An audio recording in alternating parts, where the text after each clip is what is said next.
पिताश्री, पिताश्री,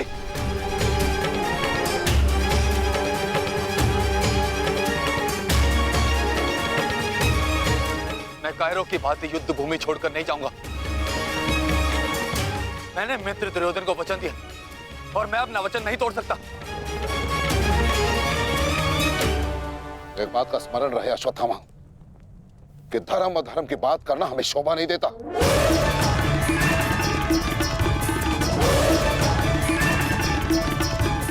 स्मरण है तुम्हें युद्ध भूमि में क्या हुआ? भीम तुम्हारा वध करने वाला था पुत्र। उसने यदि आज नहीं किया तो कल अवश्य कर देगा। मेरे पास तुम्हारे मृत्यु देखने का साहस नहीं है, उतनी शक्ति नहीं है मेरे पास, उतनी शक्ति नहीं है मेरे पास पुत्र। यदि तुम चाहते हो कि मैं यह युद्ध लड़ूं, तो तुम्हें युद्ध भूमि का त्याग देना होगा।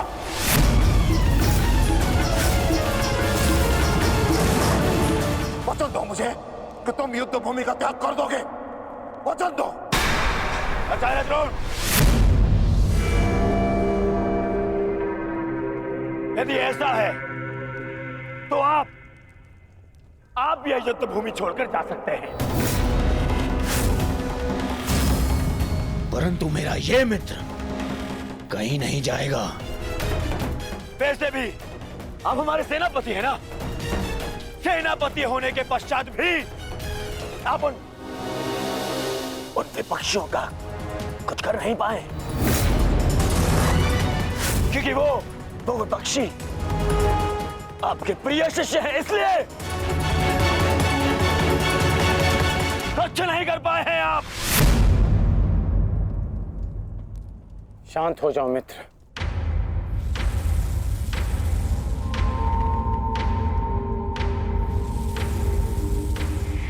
मित्र दुर्योधन सत्य कह रहे हैं। मेरे पिता ने पक्षपात किया है। उन्होंने अपने दिए वचन को पूर्ण नहीं किया और इसी कारण आज हमारे परिवार पर प्रश्न उठना आवश्यक है। किंतु एक पक्षपाती पिता का पुत्र होने से अच्छा है कि मैं एक योद्धा की तरह रणभूमि में जाऊं और अपने प्राण गंवा दूं। बस अश्वत्थामा, अपने पिता से इस भांति कटु वचन कहना एक महान योद्धा को शोभा नहीं देता। जो अपने पिता का सबके सामने अपमान कर सकता है, उससे किसी और के सम्मान की आशा नहीं की जा सकती।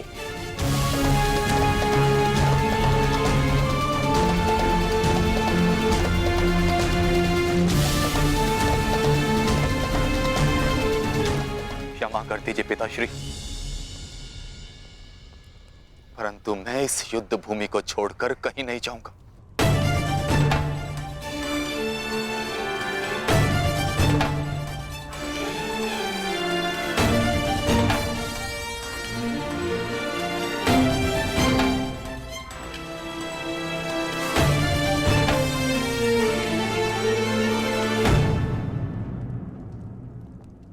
तो ठीक है पुत्र, मैं तुम्हारी इच्छा का मान रखता हूं और आशा करता हूं कि नर्क से दूर रहने की शक्ति तुम्हारे पिंडदान में हो। आज केवल तुम्हारे कारण मुझे संपूर्णता से धर्म का त्याग करना होगा। एक पुत्र पिता के लिए बल होता है, परंतु आज तुम मेरे लिए निर्बलता सिद्ध है। और आप भी सुन लीजिए युवराज, यदि मैंने अपने संपूर्ण जीवन काल में पुण्य किया है तो उन समस्त पुण्यों का मैं कवच निर्मित करता हूं।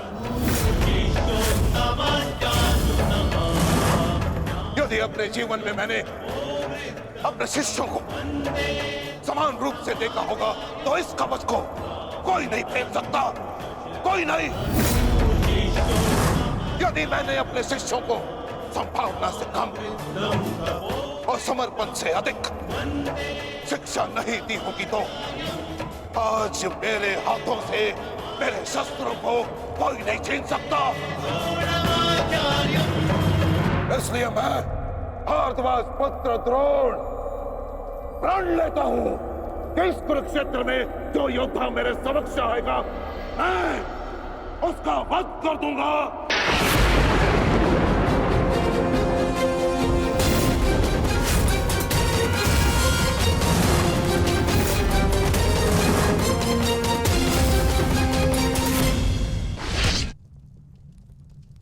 आचार्य द्रोण का वध करना सरल नहीं। परशुराम के दिए गए उनके पास ऐसे कई अस्त्र हैं जिनका हमें अनुमान तक भी नहीं। मेरे पुत्र का जन्म केवल द्रोण के वध के लिए हुआ है। मुझे पूर्ण विश्वास है कि मेरा पुत्र अपने जीवन के इस उद्देश्य में अवश्य सफल होगा।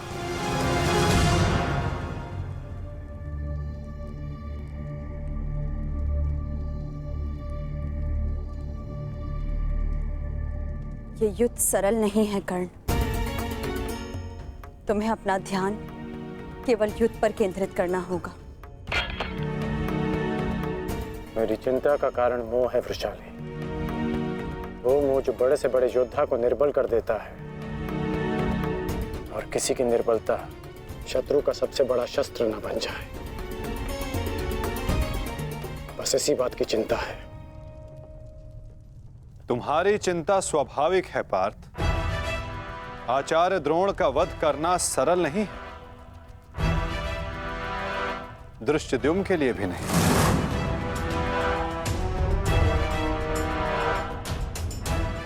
तो क्या कोई व्यू नहीं जो हम आचार्य द्रोण के विरुद्ध उपयोग कर सके? मैंने कहा कि आचार्य द्रोण का वध करना सरल नहीं। मैंने ये नहीं कहा कि ऐसा करना असंभव है।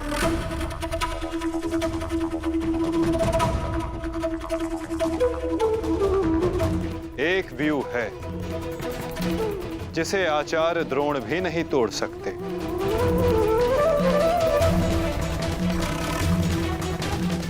पुत्र मोह व्यू।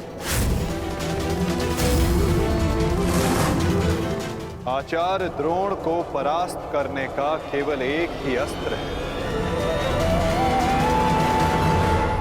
अश्वत्थामा।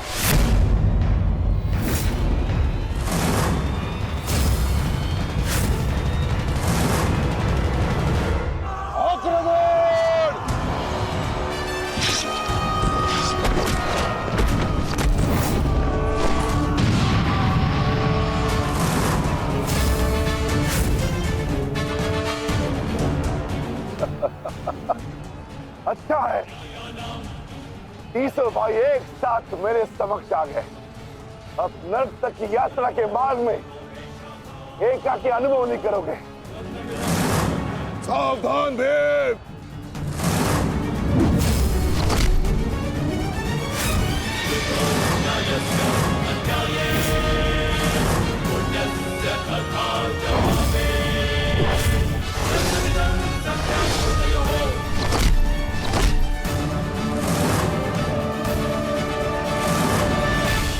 आज मैं हस्तिनापुर नरेश महाराज धृतराष्ट्र के सभी पुत्रों का कवच हूं। यदि किसी ने भी उन्हें हानि पहुंचाने का दुस्साहस किया तो उसे मृत्यु मैं स्वयं दूंगा, और ये मेरा संकल्प है।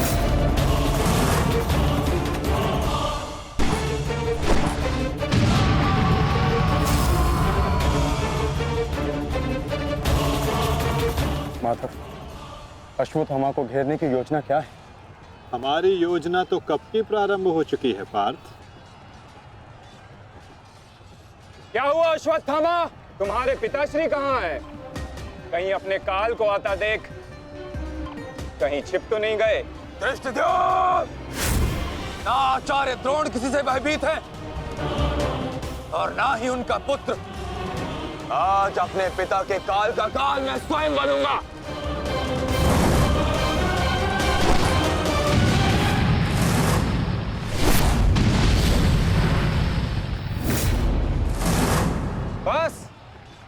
ही सीखा है अपने पिता से। आओ अश्वत्थामा, आज मैं तुम्हें जीवन का पाठ पढ़ाता हूं। भाग कहां रहे हो कायर?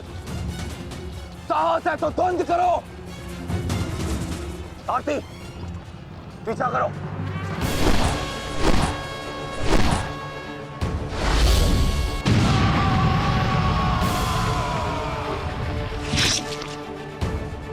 मित्र, अश्वत्थामा कहीं दिख नहीं रहा।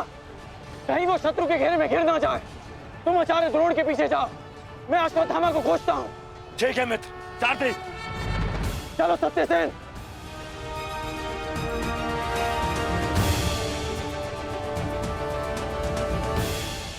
तुम मेरे पिताश्री के काल हो, मेरे नहीं।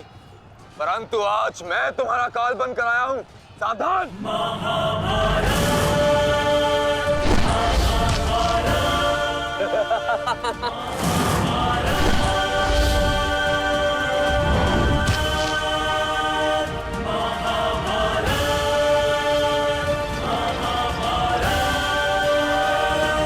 अच्छा हुआ कि पिता और पुत्र दोनों एक साथ मेरे सामने आ गए। आज तुम दोनों मेरे हाथों वीर गति को प्राप्त हो गए।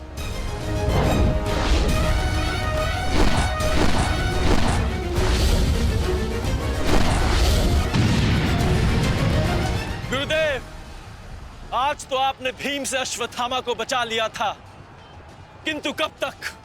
अब चाहे हमारा वध कर दो, किंतु हमने भी आज संकल्प लिया है कि मृत्यु दोनों पक्षों में होगी।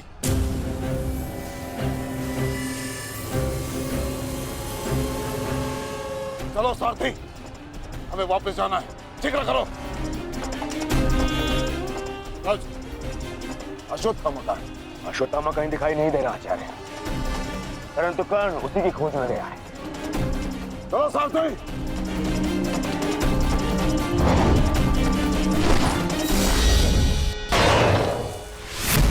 अब तुम्हारी सहायता के लिए ना कोई सैनिक है और ना कोई व्यू। अब तुम दोनों को मेरे हाथ से कौन बचाएगा? सावधान। अश्वत्थामा, तुम स्वयं व्यू में खड़े हो। इस व्यू को शमशान व्यू कहते हैं। कदाचित तुम्हारे पिता ने तुम्हें इस व्यू के विषय में बताया ही नहीं होगा। अपने चारों ओर देखो।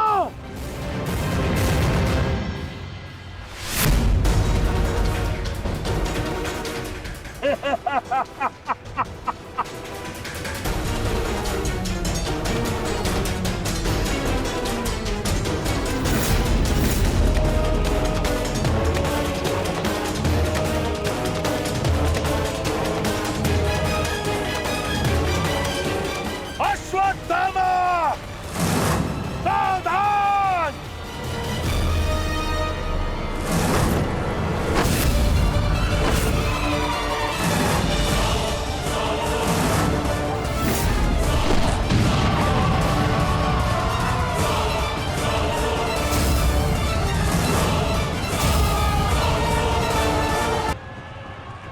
अश्वत्थामा, सावधान।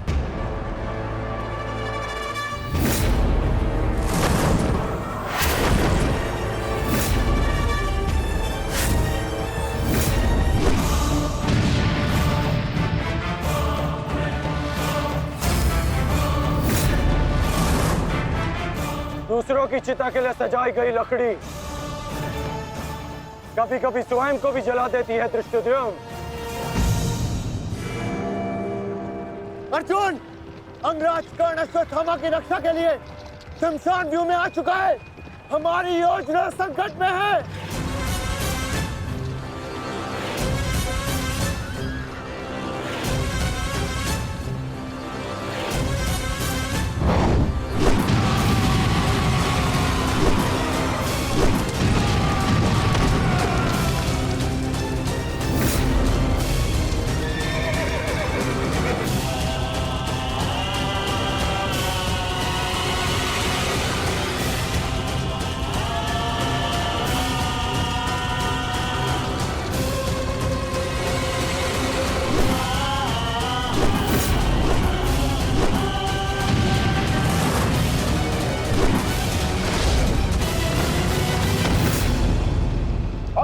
अश्वत्थामा!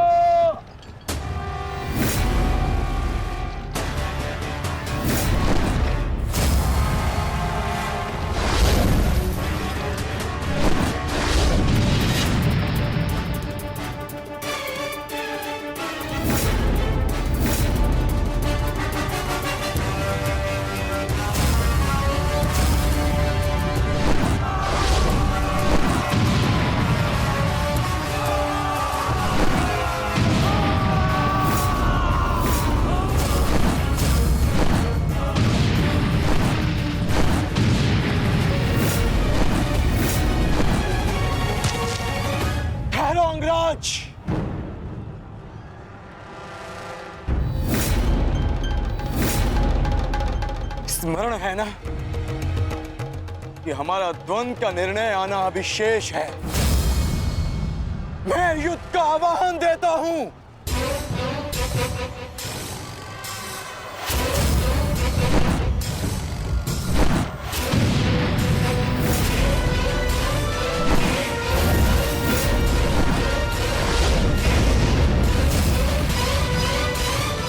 सावधान द्रुपद!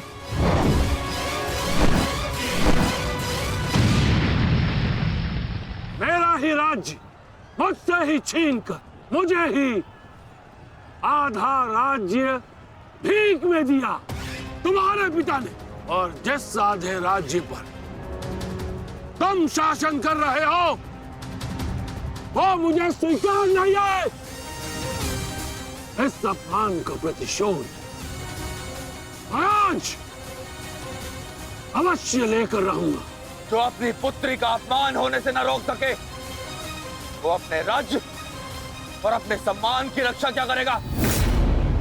तुम उस विषधर के समान हो जिसके विषदंत टूट चुके हैं। मेरी बात मानो और समर्पण कर दो, तुम्हारे प्राण बचे रहेंगे। प्राण तो अब तेरे नहीं बचेंगे।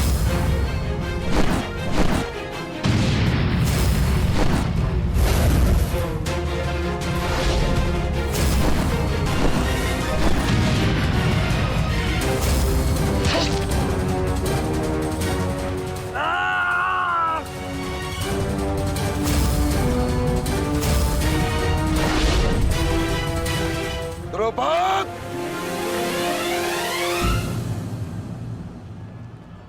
तुम्हारी शत्रुता केवल मेरे साथ है, उसका प्रतिकार तुम मेरे पुत्र से मत लो, अन्यथा अनर्थ हो जाएगा। तुम्हारी गुरु दक्षिणा में मिला हुआ मेरा आधा राज्य तुमने अपने पुत्र को दिया, तो तुम्हारी शत्रुता का मूल्य भी तुम्हारे पुत्र को ही चुकाना होगा। सावधान!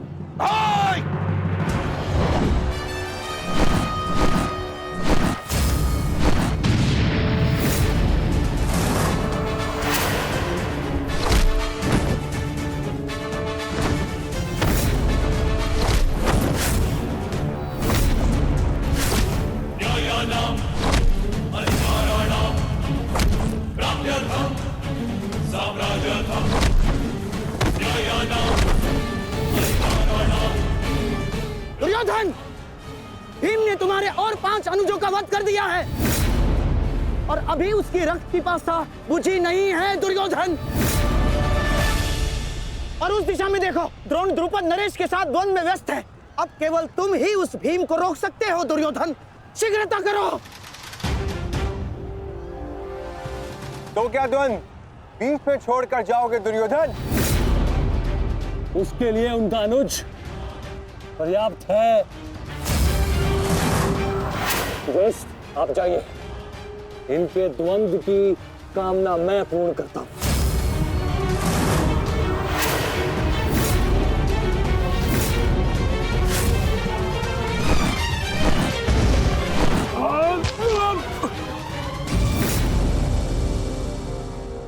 बार बार मुझे छोड़कर मेरे पिता पर वीरता क्यों दिखाते हो आचार्य? मुझसे द्वंद्व करो, मेरे जीवन का एक ही उद्देश्य है और वो है मेरे हाथों आपका वध। तब तक तुम्हें प्रतीक्षा करनी होगी धृष्टद्युम्न, क्योंकि जब तक द्रोण के हाथों में उसके शस्त्र है, स्वयं काल भी उसका वध नहीं कर सकता। और स्मरण रहे धृष्टद्युम्न, तुम्हारे साथ साथ तुम्हारे जीवन का ये उद्देश्य भी उपहास बन के रह जाएगा। शस्त्र त्यागने की क्या आवश्यकता है द्रोण? प्रेम, सम्मान, धर्म तो तुम पहले ही त्याग चुके हो। मेरे पिता तुल्य गुरु और अपने पिता महर्षि भरद्वाज पर तो तुम लांछन भी लगा चुके हो। तुम्हारी आत्मा तो कब की मर चुकी है द्रोण, कब की। अब केवल यह शरीर है, इसे त्यागने का समय आ गया है, और वो समय अभी है। सावधान द्रुपद!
अश्वत्थामा!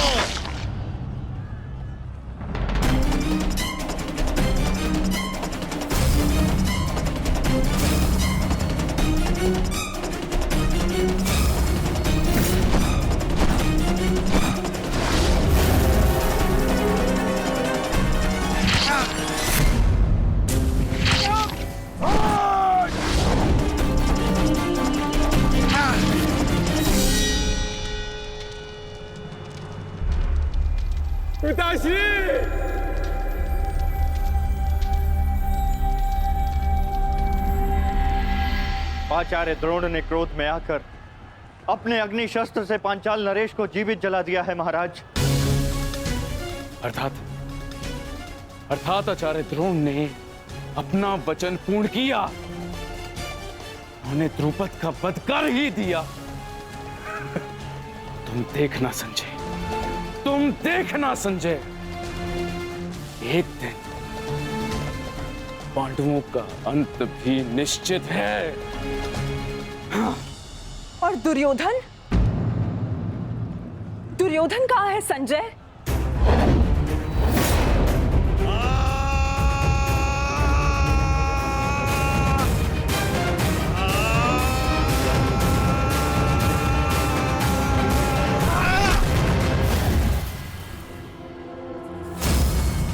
तुम्हें ज्ञात भी है, अब तक तुम्हारे 55 अनुजों का रक्त मैं अपनी गदा को पिला चुका हूं।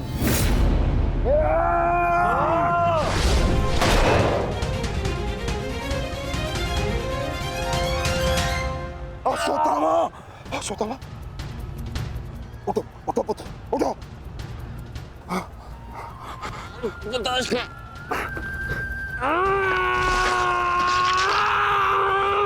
पुत्र, पुत्र, पुत्र, तुम बहुत अधिक चोटिल हो गए हो। तुम एक काम करो, तुम शिविर में जाओ, जाओ। नहीं पिताश्री, मैं कोई बालक नहीं हूं पिताश्री जो इस चोट से हार जाऊंगा। एक योद्धा रणभूमि छोड़कर नहीं जाता पिताश्री। मेरी बात मानो, तुम्हें बहुत आवश्यक है वहां जाना। जाओ शिविर में जाओ, जाओ पुत्र, मेरी बात मान लो, जाओ, जाओ पुत्र। अनर्थ कर दिया तुमने द्रोण, मुझे मेरे पिता की मुखाग्नि देने का अवसर भी नहीं दिया। अब तुम्हें आर्य भी मेरे हाथों से नहीं बचा सकते।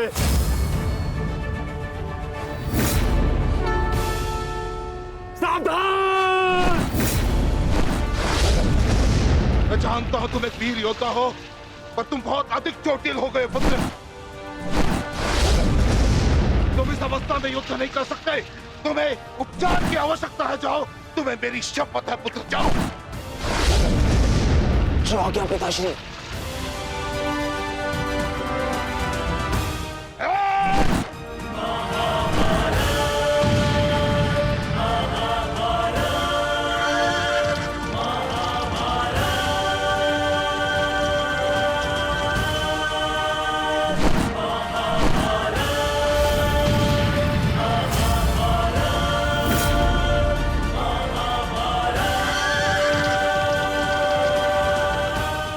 अश्वत्थामा जा रहा है पार्थ। भीम और युधिष्ठिर को संकेत भेजो।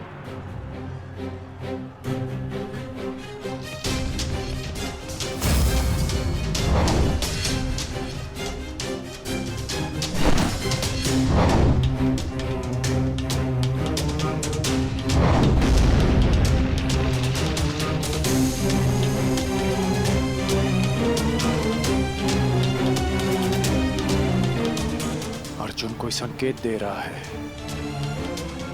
क्या योजना है माधव की?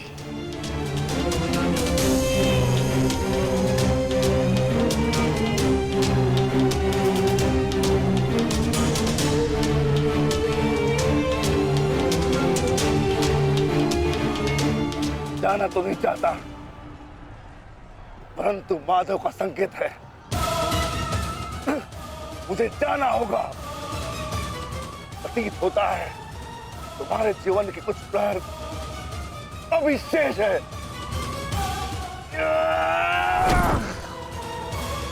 जाओ, जी लो।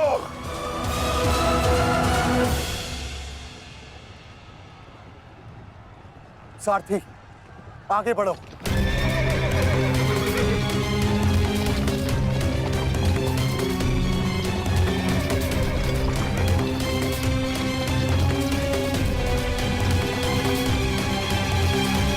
नहीं द्रोण, तुम्हें जाने की अनुमति नहीं है।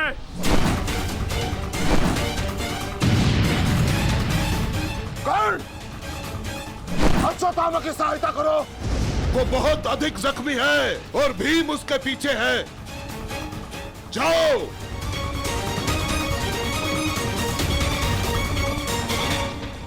नहीं, मैं कर्ण को जाने नहीं दूंगा आचार्य।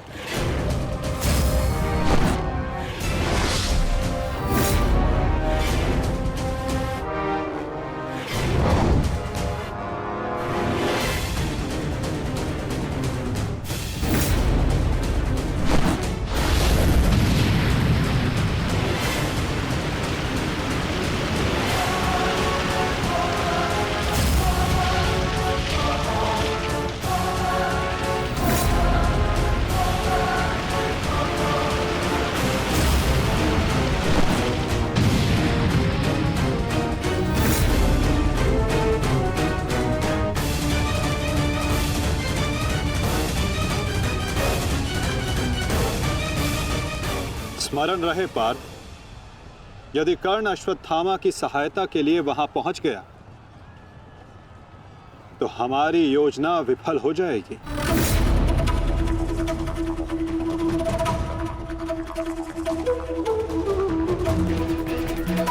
तुम्हें कर्ण को वहां तक पहुंचने से रोकना होगा पार्थ।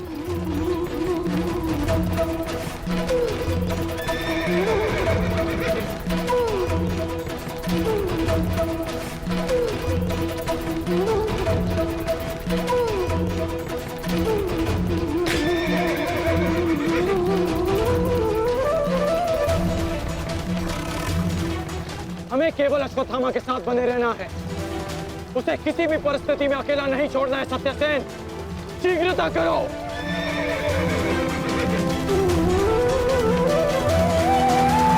माधव, हमें कर्ण को रोकना होगा, अन्यथा हमारी योजना विफल हो जाएगी और आचार्य द्रोण का वध करना असंभव हो जाएगा।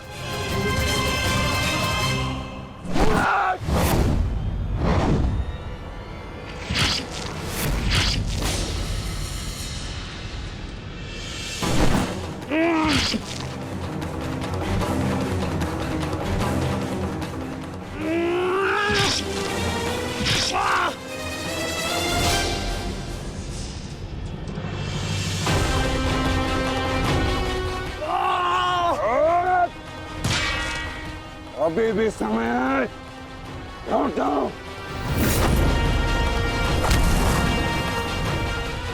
मैं तब तक यहाँ से नहीं लौटूंगा जब तक आपके प्राण नहीं ले लेता। आचार्य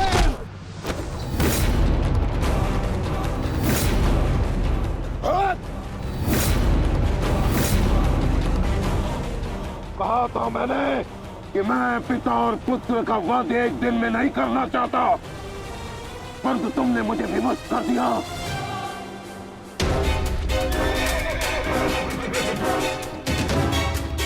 चलिए माता, कर्ण के पीछे चलिए।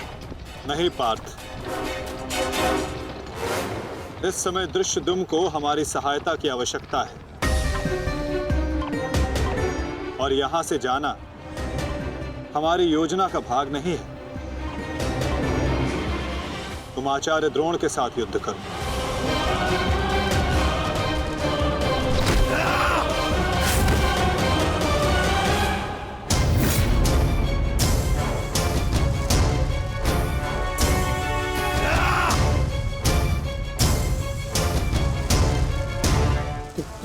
दूर हटो, मैंने कहा दूर हटो। मैंने तब प्रणाम ठीक नहीं होगा। दूर हटो। देखा देश, अंत समय आने पर भी कुछ मूर्खों की अकड़ नहीं जाती, उनकी अकड़ उनके मृत्यु के साथ ही जाती है।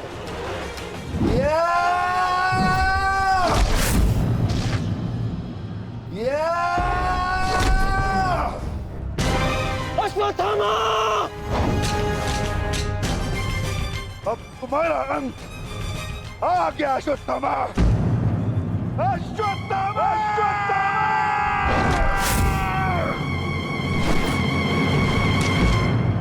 ये तो भीम का स्वर है। कहीं ऐसा तो नहीं कि भीम अश्वत्थामा के साथ द्वंद्व कर रहा हो। मुझे शीघ्र अतिशीघ्र वहां पहुंचना होगा। भीम की गर्जना का आशय आप भी समझते हैं आचार्य कि ये द्वंद्व समाप्त हो गया है और इस द्वंद्व के समाप्त होने से प्रतीत होता है कि अश्वत्थामा का वध हो चुका है आचार्य।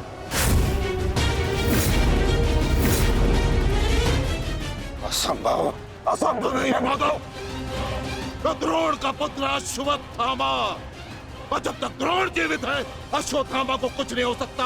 मेरा हृदय कहता है कि मेरा पुत्र जीवित है, कुछ नहीं हुआ उसे। और वैसे भी मुझे आपके बातों पे विश्वास नहीं है माधव। यही विचार पांडवों का भी था आचार्य कि युद्ध भूमि में उनके रहते हुए अभिमन्यु का वध नहीं हो सकता, उसकी मृत्यु नहीं हो सकती। परंतु ऐसा नहीं हुआ आचार्य। जब काल के रूप में जयद्रथ आ सकता है तो काल के रूप में विकोदर भीम भी आ सकते हैं। काल की गति को कोई नहीं रोक सकता आचार्य।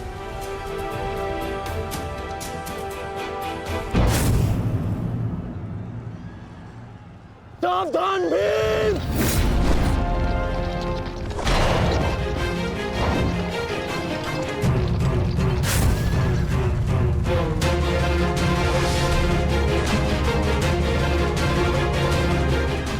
अश्वत्थामा, अश्वत्थामा, तुम ठीक हो?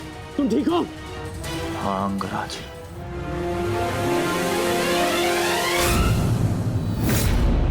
ये तो भीम पुत्र सूतसोम है।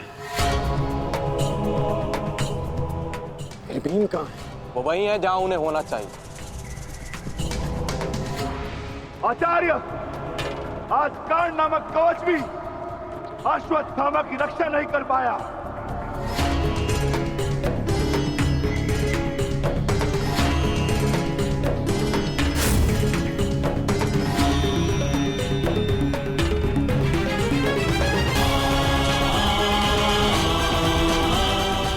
ये पांडवों की योजना है, मुझे आचार्य द्रोण से दूर रखने के लिए। अंगराज, आप कहना क्या चाहते हैं? क्या कहना चाहते हैं अंगराज? आज पांडवों का लक्ष्य तुम नहीं, आचार्य द्रोण हैं। सत्य है ये, मेरा पुत्र अभी तक जीवित है, कुछ नहीं हुआ उसे। सत्य कहो भीम।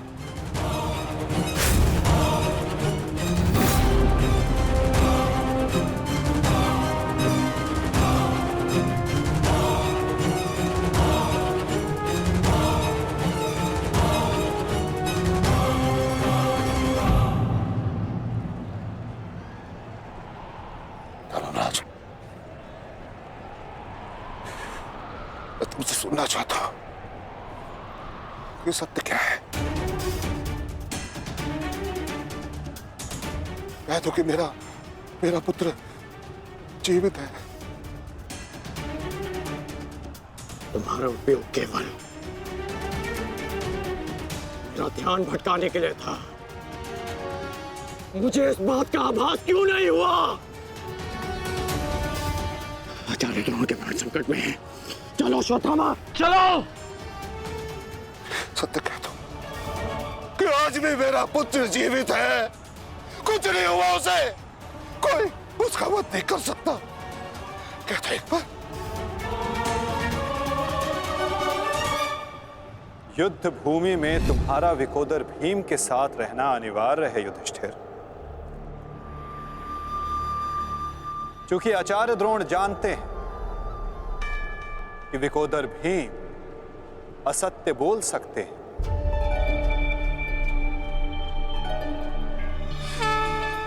किंतु धर्मराज युधिष्ठिर नहीं। और वो ये सुनिश्चित करने के लिए तुमसे ये प्रश्न अवश्य करेंगे धर्मराज।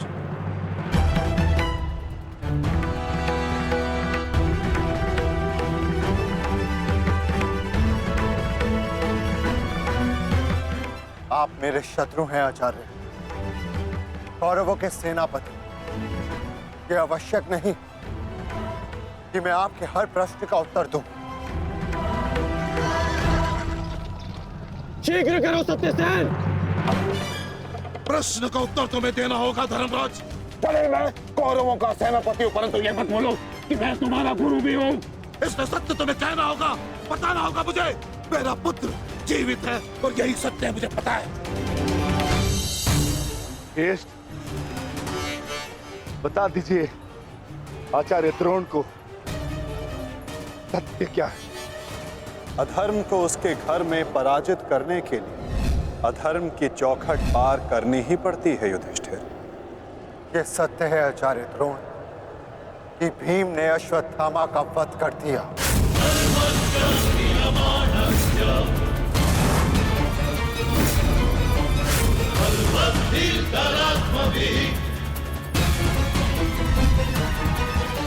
नहीं माधव, मैं असत्य नहीं कहूंगा। तुम्हें असत्य नहीं कहना है युधिष्ठिर। विकोदर भीम अश्वत्थामा नामक हाथी का वध करेंगे।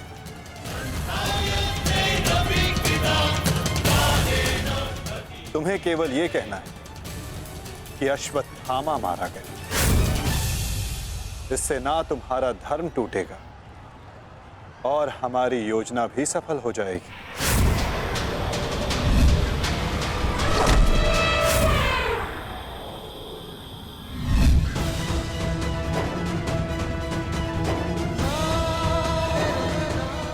पुनः एक बार कह दो धर्मराज कि ये सत्य है।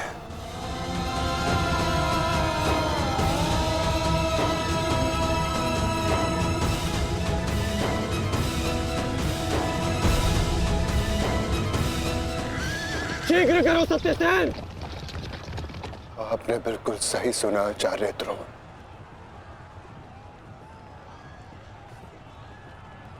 अश्वत्थामा मारा गया।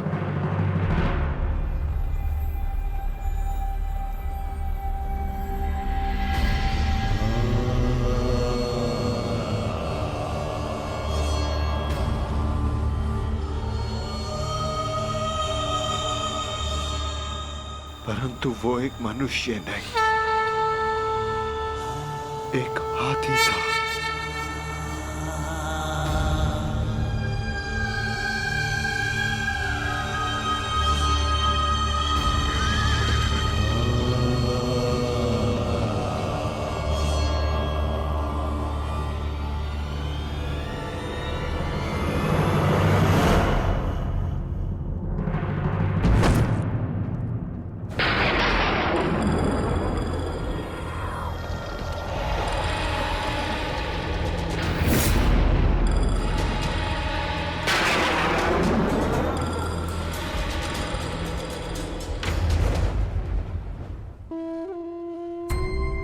जिस पुत्र के लिए आप आचार्य से शिक्षक बन गए, जिस पुत्र के लिए आपने अपने शिष्यों से गुरु दक्षिणा नहीं मूल्य मांगा,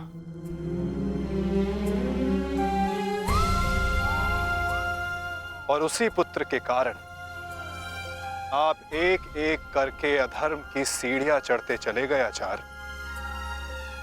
मनुष्य प्रेम में उत्थान करता है, परंतु मोह में केवल उसका पतन होता है आचार्य। आप जिसे पुत्र प्रेम समझते रहे, वो पुत्र प्रेम नहीं, पुत्र मोह था आचार्य, और वही आपके पतन का कारण भी।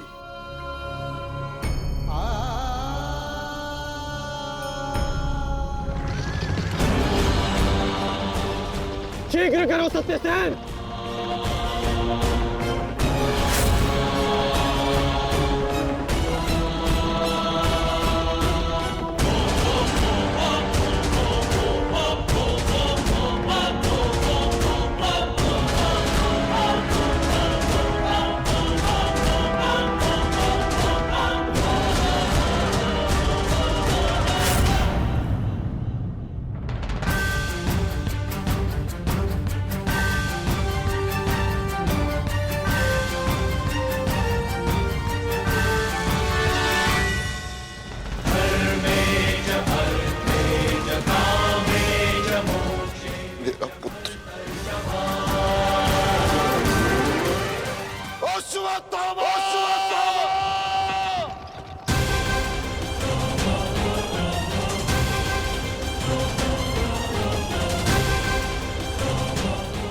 आपके साथ छल हुआ है आचार्य। अश्वत्थामा जीवित है। पिताश्री! पिताश्री!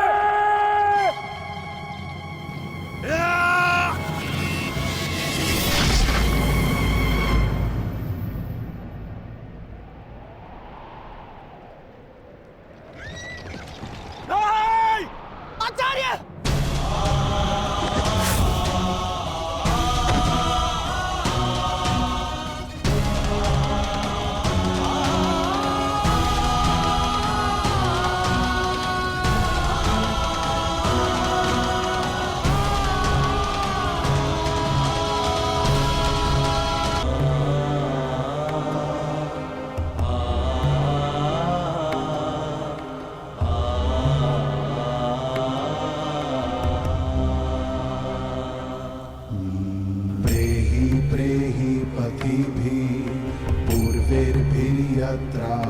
ना पूर्वे पीतर पर्युः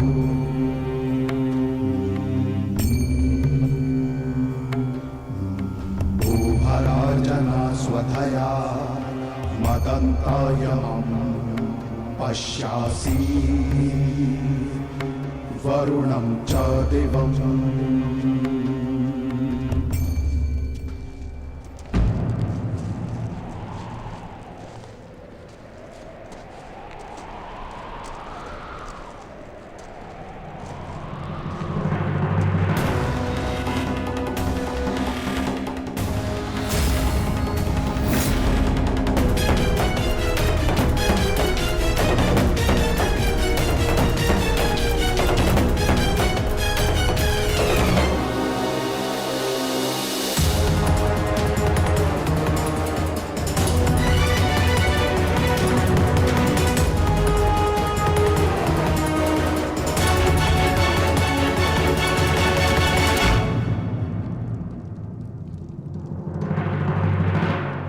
लोभी, कुटिल, छलिया, कपटी, महाविनाशी, ये सारी उपाधि इस दुर्योधन की थी। परंतु आज युधिष्ठिर तुमने मुझसे ये सारी उपाधियां छीन ली और अपनी बना ली। आज तुम इन सारी उपाधियों के सम्राट बन गए।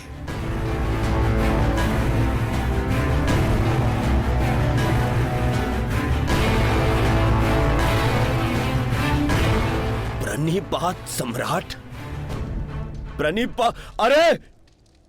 अरे बोलो, सम्राट आए हैं। छल सम्राट युधिष्ठिर की जय बोलो, बोलो, छल सम्राट युधिष्ठिर की जय। परंतु सम्राट, मुझे समझाइए, अब कौन सा कार्य शेष रह गया था? आपने यहां आने का कष्ट कैसे किया सम्राट? अरे कहीं ऐसा तो नहीं कि लकड़बग्घे की तरह गुरु आचार्य द्रोण के शव पर भोज मनाने आए हैं आप?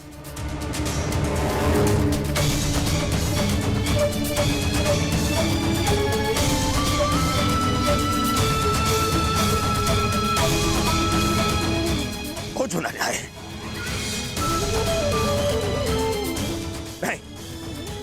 नहीं सम्राट, मैं क्षमा चाहूंगा, परंतु मैं इस बात की अनुमति नहीं दूंगा आपको। चले जाओ यहां से, अन्यथा मैं आप लोगों के शव पर उत्सव मनाऊंगा। चले जाओ। हम यहाँ युद्ध करने नहीं आए, अपने गुरु के अंतिम दर्शन करने आए हैं।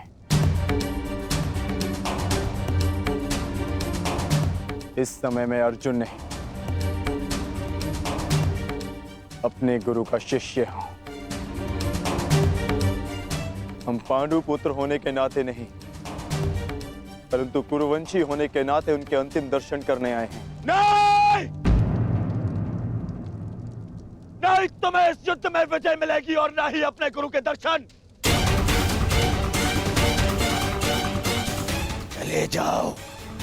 चले जाओ यहां से, अन्यथा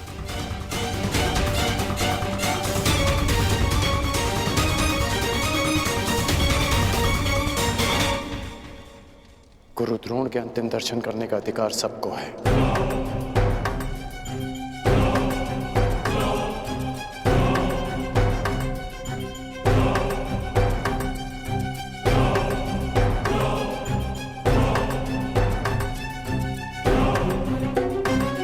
बहुत बड़ी गुरु दक्षिणा दी आपने अपने गुरु को, छल से मृत्यु दी तुमने अपने गुरु को।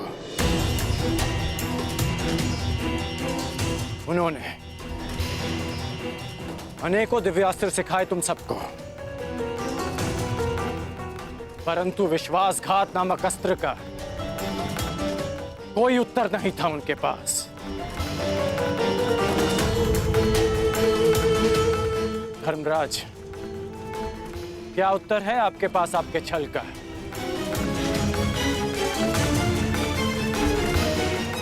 बताइए। मेरा चयन बिल्कुल ठीक था, दुर्योधन तुमसे बेहतर राजा होगा।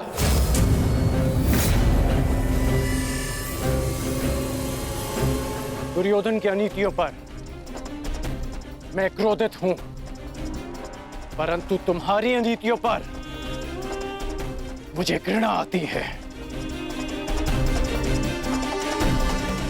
मित्र, शिष्य होने के नाते अपने गुरु के अंतिम दर्शन का अधिकार है इन्हें?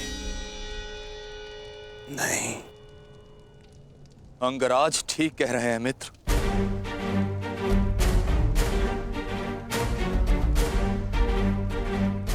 इन्हें अधिकार है। मेरे पिता ने जितना प्रेम अपने पुत्र को दिया, उतना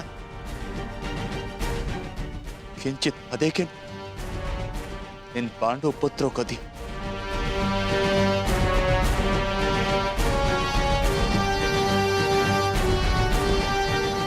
उससे भी अधिक इस अर्जुन को। एक पुत्र अपने पिता का ऋण चुकाता है, उसे जीवन देने का ऋण, मैं भी अपने पिता के दिए जीवन का ऋण चुकाऊंगा।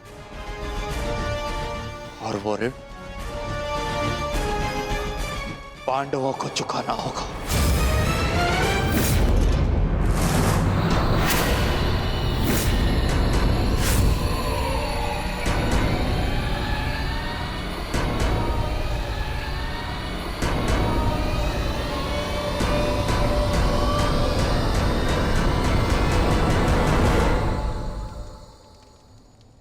पापियों और दैत्यों की भांति तुम लोगों ने विद्या पर लांछन लगाया है।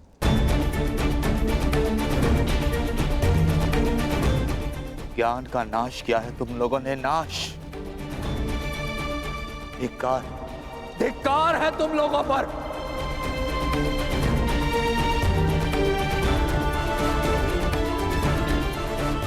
पांडव पुत्रों,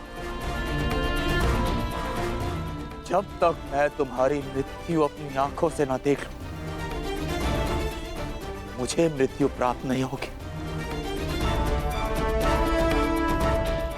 तुम्हारे वंश के साथ मृत्यु की होली खेलूंगा मैं। जिन बच्चों ने आज मुझे रोका, मैं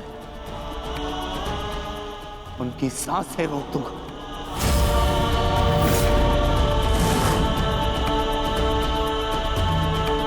जिन बच्चों ने आज मुझे रोका, मैं उनकी सांसें रोक दूंगा।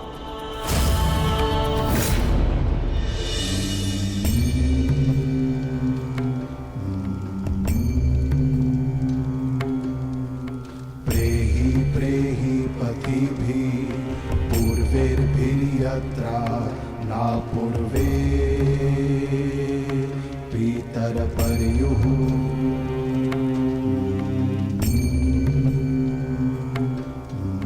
भूभराजना स्वधया मदन्तायमं पश्यासि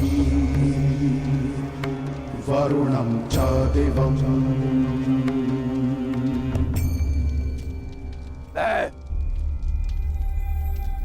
द्रोण पुत्र अश्वत्थामा, ये प्रण लेता हूं कि तुम्हारे संपूर्ण वंश को नष्ट कर दूंगा, नष्ट कर दूंगा, नष्ट कर दूंगा, नष्ट कर दूंगा, नष्ट कर दूंगा, नष्ट कर दूंगा।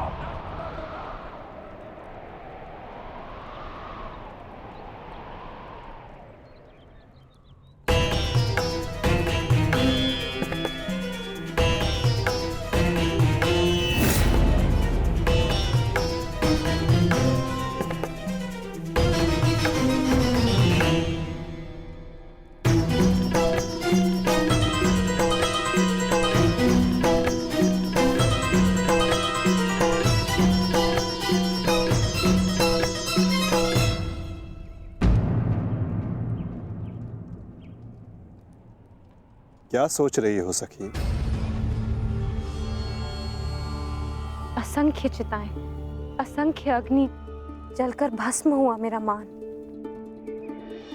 मेरा सम्मान, मेरा अभिमान, मेरे सभी संबंध,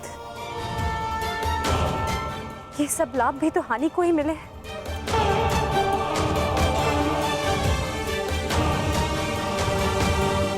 वो देखिए माधव,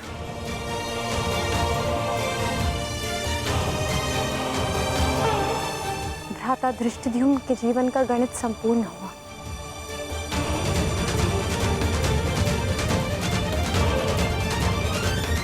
अब उनके जीवन का न्यून लाभ है।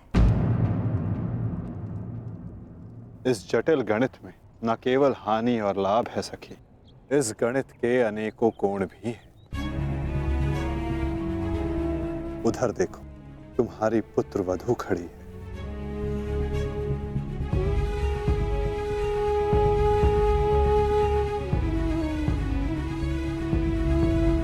जो वस्त्र हरण तुम्हारे साथ हुआ, वो अन्य किसी स्त्री के साथ ना हो, उसकी लज्जा का रक्षण हो सके, ये लाभ संसार में शोषण करने वालों को पर्याप्त दंड मिल सके सखी, ये लाभ आने वाली पीढ़ियों को ज्ञात रहे कि स्त्री का मान भंग करना